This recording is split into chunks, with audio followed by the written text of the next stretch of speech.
Көрермен қайырлы кеш. Бүгін Ақеркеге үміткер болып Али қайтадан келді. Алиді көріп Ақерке қатты қуанышты болмағаны көрінеді. Себебі Сержанмен ара қатынасы жақында ғана тоқтаған еді. Алиде болса махаббаты өшпей, қайтқа өзінің бағын сынауда. Қанша дегенмен еркек қо, қыздың жүрегін жаулап алу керек. Эфирге келіп кішкене Алидің ашылғанын байқап қалдық. Сол бір қасиеті Ақеркеге ұнаған секілді. Және де әдеттегідей қатысулардан сұрақ болған, қандай десеңіз, ол былай. Сержан күресемін деген еді ғой, енді Али екеуінен бірдей қадам күтесің бе деген. Ақерке болса оған осылай жауап берді. Сержанда уақыт болды, бір апта өткендей, бірақ өзінің дәлелдерін әкелмеді.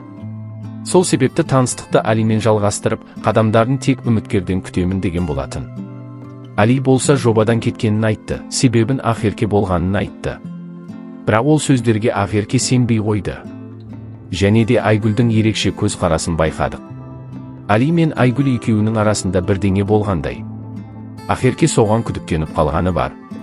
Бірақ жаңа ештеңе ашылмады, таныстық жалғасты.